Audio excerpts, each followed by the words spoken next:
What if I told you the gaming industry is incapable of actually learning a viable lesson in anything it's ever done? I know, you'll be shocked and appalled to hear that, but the thing is, it's absolutely 100% true. And it doesn't matter what brand of games you like to play on or what system or platform you like to play on as well. Every single gaming company is going to do everything they can to squeeze out and eke out every dollar out of your back pocket, and they're going to do it in any way possible. You see, there's been some really insane conversations happening around video games, especially in the last few months, not only with the ridiculous RAM prices, not only with the actual cost of games themselves, but at the same time, the fact that game consoles are increasing in price exponentially. They may even see a third price increase this generation, but even then, having next gen being possibly delayed due to the issues with the actual RAM crisis, like we said before, the fact that game companies, studios, publishers, even C-suite executives do not understand what gamers in fact want, and all they see are dollar signs being pushed around by every other studio and think they can emulate that exact same thing. And a great example is Expedition 33. We saw this game made by a bunch of Ubisoft firees go around and make it themselves, decide they're going to put the game out, and it completely sweeps the actual game awards, wins every single award you could possibly imagine, and then at the same time sells millions of copies at $50, giving people a game that they haven't expected or wanted to play in a genre that many thought was dead or that doesn't make any money, clearly signaling that the gaming industry itself is too bloated and too large for its own good. In fact, we've seen this happen before, where Activision themselves said Call of Duty was in fact too big to fail, and then fail, it actually did. But what's really funny is I can literally point to one singular moment in the gaming industry and extrapolate that and expose it to the entire last few years that we've been dealing with as actual customers and consumers. And that's during a BlizzCon convention. Have you ever thought about adding servers for previous expansions as they were then? No. And by the way, you don't want to do that either. You think you do, but you don't.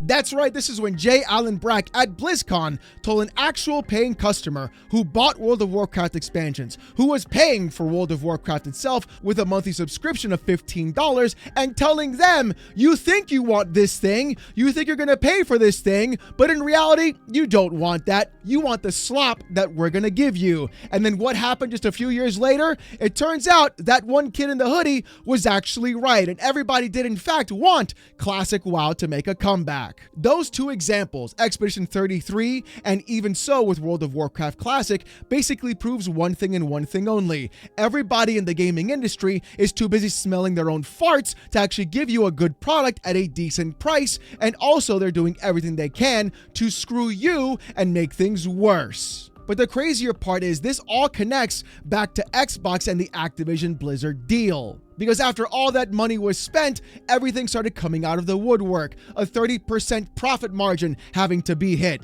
Layoffs happening because of AI. $80 billion also spent by Microsoft because of AI as well. And then everyone crying and complaining that Xbox has no exclusives, even though we saw for the last 3+ years, everyone pants thinking that Xbox was going to make Call of Duty an exclusive. But again, the lessons in the gaming industry still aren't taught to this day, because even at this very moment, there are still companies trying to make a quadruple A game. According to Tom Henderson, Eidos Montreal is developing an unannounced quadruple A game in Unreal Engine 5. Here we go again. Quadruple A, ladies and gentlemen. That's right. That's what we're dealing with right now. Again, pulling out a Ubisoft playbook because they tried that with Skull and Bones. Remember?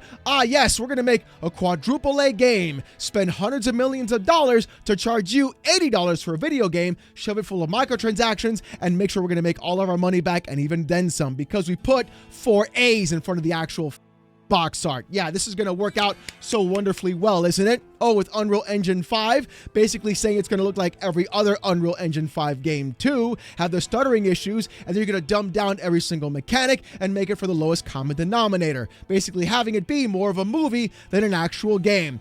Great job! Really wonderful. That's what everybody in fact wants, right? Another high guard to look at while everybody's wondering what happened to that game. We can clearly see in front of our eyes every single dev studio, every single publisher go around and try to sit there and promote their game in the absolute worst possible way, and then are actually Pikachu face shocked that nobody bought the fuck in the first place. But the thing is, it's not just Eidos Montreal making the mistake. No, it's not just every other studio making this mistake. No, it turns out that Microsoft may have made a $69 billion mistake by buying Activision Blizzard. And you'll never guess where that information came from. Because according to IGN, Bobby Kotick claims Activision, Call of Duty, and consoles are doing so poorly, it proves he was right to sell Activision Blizzard to Microsoft for $69 billion. Oh, Bobby Kotick, ever the snake, you sly devil, you. Always trying to convince someone else to catch a falling knife barehanded. Literally, those were his exact words when he talked about trying to bring back Guitar Hero. Yeah, he's why it's gone. But you see, Bobby Kotick may in fact be right about this. We've seen so many other things happen in the gaming industry. The push towards $80 games by Nintendo. The fact that people are more than happy and willing to spend $100 for Grand Theft Auto 6. And to make matters even worse, the 2 price increases we've seen on consoles, the RAM shortage happening in the gaming industry, the fact that everything is getting more expensive, and also watching every other major company have their stocks completely plummet simply because they pushed too hard in one direction and they didn't understand what the actual market needed or what gamers in fact were willing to pay for. But you know what? There's more to this story, so let's read the article and go from there. Bobby Kotick, who left Activision Blizzard at the end of 2023, having sold the company to Xbox maker Microsoft for $69 billion, is battling investors who claim he rigged the sale to keep his job and $400 million in change of control benefits, and to insulate himself from claims he knew about widespread at Activision. Kotick has denied any wrongdoing. The investors are led by Swedish pension fund Sundje AP Fonden, AP7. They have accused Kotick of rushing into the Microsoft merger and contend to the $95 per share takeover price was too low from the outset. AP7 names Kotick, Activision Blizzard, and its owner, Microsoft, as defendants. Do you see how absolutely insane the gaming industry is? This Swedish pension fund is trying to sue Bobby Kotick, Activision, and Microsoft because they didn't like the share price that the company was sold for at $95 a share. $69 billion apparently wasn't enough for these people. I want you to stop and take a step back and think about that. The next time the company says, we're too poor to charge you guys less money for our games, it's gotta be $80 to $90, $95 a share, $69 billion with a B wasn't enough. And that's what they're claiming. And that's why they're trying to sue. But the thing is, more comes out from this story because apparently Bobby Kotick may have caught his hand in the cookie jar too. And so has Microsoft. As reported by GameFile, Kotick has now issued his response to the allegations. In it, he accuses Swedish game company Embracer, which owns the rights to the likes of Tomb Raider, Dead Island, and Lord of the Rings, of being involved with the lawsuit and benefiting from it, something the company has denied. Part of Kotick's defense uses the declining financial performance of Activision Blizzard, Call of Duty, and the console market in recent years to back up his claim that selling Microsoft at $95 a share was the right thing to do at the time. And one quote in particular is being picked up by the Call of Duty community as a big interest, saying, quote, "Today, given that console sales are at an all-time low and Call of Duty sales are off over 60% from the prior year, plaintiffs should be expressing extreme gratitude for the foresight Activision leadership demonstrated in consummating this transaction." This is exactly what everybody has been looking for, and in my opinion, the actual smoking gun of the gaming industry. I could dare even say everything we're seeing right now, every single major company, Nintendo, PlayStation, Microsoft, and etc. are literally all part of what I would probably consider to be a Ponzi scheme. Literally going around and siphoning money back and forth between companies and then also working through to charge you as a customer more money for video games and even for hardware. Who knew this kind of deceit and issues could be occurring because of actual fucking video games of all things. The problem though is Bobby Kotick may not in fact be wrong. If we look back at what happened this past November in Circana, we've also noticed huge drops in terms of hardware sales and game sales as well, going back to numbers as low as the 1995 era in November. You know, November, the biggest sales month in the US period of all time. We're seeing companies do everything they possibly can to increase monetization, to increase microtransactions, and not only compete for your time, but also compete in different facets as well. Microsoft buying ABK may not have been the actual deal they were looking for in terms of trying to provide competition with exclusivity. What they were looking for with this purchase was actual IP ownership and using it to push revenue and profits across every conceivable platform whatsoever. This entire plan, the whole thing, was always in the actual motion since the very beginning. Microsoft knew what they were doing, Bobby Kotick knew the position that he was in, and everybody played along perfectly. And like I said before, we're not just looking at the impact of Call of Duty and its declining sales. No, what we're looking at is the impact of the gaming industry overall, because even Nintendo is feeling those same effects. According to VGC, Nintendo's share price has dropped 33% in the last 5 months in Japan. As noted by GameSpark, Nintendo's share price dropped to 9,950 yen, $62.70 on Tuesday, the first time this price has dropped below 10,000 yen since April of 2025. Back in August of 2025, their share price reached a high point of 14,000 yen, the highest share price ever recorded for the company, but has dropped notably since then. While the reasons for the company's rise or fall in share price can only ever be speculated, it appears likely that the record high in August 2025 was due to the Switch 2 smashing sales records in Japan, and in the US the following June 2025 release. The subsequent drop can be attributed to such factors as a slowing of Switch 2 sales over Christmas, albeit still comfortably outselling its predecessor at this stage, and a lack of a killer app 6 months into the console's life.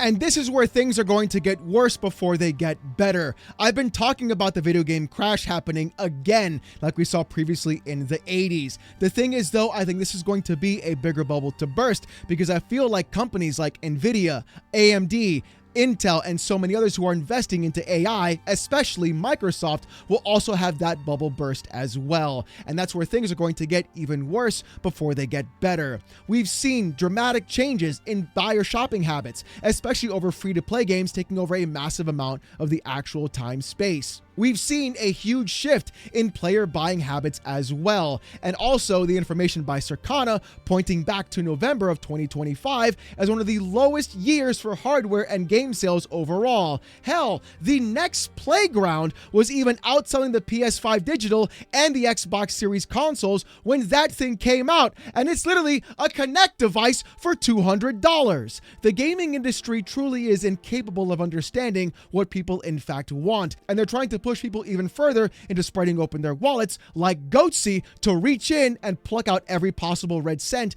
they actually can, while not realizing that people are in fact spread far too thin. The fact that Activision, like I said before, had the gall and hubris to say that Call of Duty is too big to fail, then literally had it fail right in front of them, exposes all of this directly. And even Battlefield 6 had major issues as well, as 90% of their player base on Steam has completely dropped off. Meanwhile, games like Arc Raiders are still keeping the majority of their player base months after release, and you can clearly see exactly what's happening right now. People are tired of the big quadruple A, triple A game, and they're tired of spending $70 to $80 on video games only to have to go into the game after buying it to spend more money, to unlock the actual time restrictions, to unlock the time gates, to buy more microtransactions. That's right, they're paying to pay for more in the game, not even play the fucking thing. In fact, IGN was able to pull more information about what Kotick said, and here it is. There is data to back up Kotick's claim about consoles. November 2025 was a shockingly terrible month for video game sales in the US. Indeed, it was the worst November in video game hardware unit sales and the worst in physical software dollar sales the US has seen since 1995. More specifically, hardware spending was down a whopping 27% year over year to $695 million, the lowest hardware spending total for November since 2005's $455 million. Even worse, unit sales reached 1.6 million, which is the lowest November total sales since 1995's 1.4. And that's representative of declines across the board. Xbox Series hardware sales were down 70% year over year. PS5 sales were down 40%, and combined unit sales of the Switch and Switch 2 were down over 10% from Switch sales last year, despite this being a launch year for the Switch 2. So it turns out Bobby Kotick may in fact be kind of right, or at least in the right direction of what is in fact going on. The thing is, though, that doesn't excuse the possibility of Bobby Kotick using Microsoft in order to skate away from ABK after all the allegations that happened, and at the same time sell the company and not be involved with the falling knife that is the video game industry. This entire industry, in my opinion, is built upon a foundation of sand, and things are starting to sink faster than anyone ever expected. Why do you think everybody has been so concerned about the Steam Machine price? Simply because this could be an actual replacement for video game consoles that are ever increasing in price. It's also why everyone's so upset about AI increasing the cost of everything, and everybody also having concerns with not only just keeping a job, but actually the global economy at scale. We're seeing the gaming industry on its own do everything they possibly can to screw you as a customer, charge you for more, give you less, and then at the same time cry poor, meaning that they're just taking everything back to the bank and doing something stupid like making a quadruple A game, when in reality all they have to do is lean into their strengths. Watching games like Hollow Knight, Expedition 33, Arc Raiders, and so many others completely destroy sales records, be able to have huge amounts of player bases, be able to go through and sell millions of copies, all the while having a cheaper price of entry point, providing a better experience, and sticking to a specific niche while having more people enjoy that in the first place. And that's exactly what the game industry is in fact missing. We've seen too much homogenization across the industry as well, where everything has to be an RPG mechanic style game with specific action choices, or third-person cover-based adventure game with stealth elements, doing the exact same thing, hiding in a bush with the same sneak icon over their head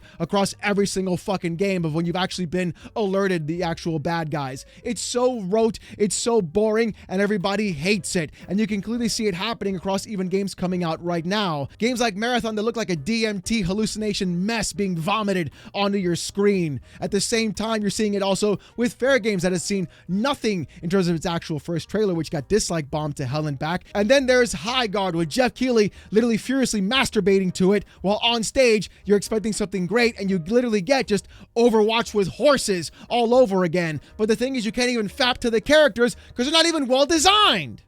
The gaming industry is going to learn a valuable lesson, and that lesson is this: they need to listen to the people paying their paychecks, and that's you and me, the people actually buying the video games, the people playing them. And until they learn that, the AAA gaming space, or now the quadruple A gaming space, is going to be destined to fail, or we're going to be seeing the rise of indies literally take over and provide people different gaming experiences and different things altogether. We no longer need highfalutin ray tracing graphics. People no longer need to have the most eye-bleeding visuals they possibly can. What people want now is to get value for their dollar, and the AAA gaming space and every other publisher right now is not providing that, except for the ones that are focusing on that specifically. Devolver, New Blood, everybody else working on their specific kind of game, going through and providing a different type of experience for people to go out and explore and enjoy. The best example that I can come up with in my mind with that is Elden Ring.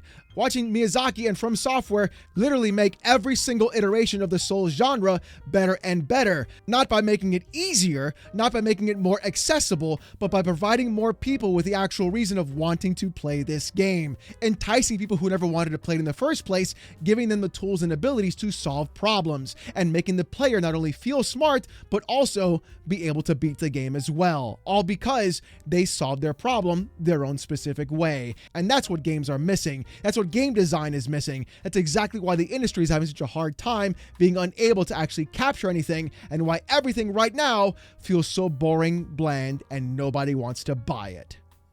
But you know what? I want to hear what you guys got to say about this in the comments section down below. Did Microsoft and Xbox get screwed by buying ABK? Do you think they can turn things around? Or do you think we're going to be seeing the rise of the indie and the fall of the AAA gaming space? I totally want to hear what you had to say, so leave a comment down below. And also, speaking of comments, here's a comment of the day from yesterday's video. Archduck1903 said this: "When you do things right, people won't be sure you've done anything at all." That totally fits with yesterday's theme about Steam, and also today's video with Xbox and the gaming industry. The lessons this industry just chooses not to learn are actually astounding. If you want to see more of this kind of content though, more PC port reviews, gaming news, Steam Deck videos, fanboy content, live streams every Saturday night, 8:45 p.m. Eastern, and my hot takes in the gaming industry, subscribe to the channel. We're on our way to 105K. So I just want to say thank you guys so very much. If you want Discord access or emotes during a live stream, become a YouTube member. It's as low as $1. If you don't want to spend the buck, don't sweat it. Just come on down Saturday nights, 8:45 p.m. Eastern, live right here on the channel as I wear a banana suit and get insulted with AITTS by about 800 people. Saturday nights, 8:45 p.m. Eastern, live right here. It's a hell of a show, trust me. With all that being said though, thank you guys so much for watching. Hope you have a great one, and I'll see you gooners next time. Peace!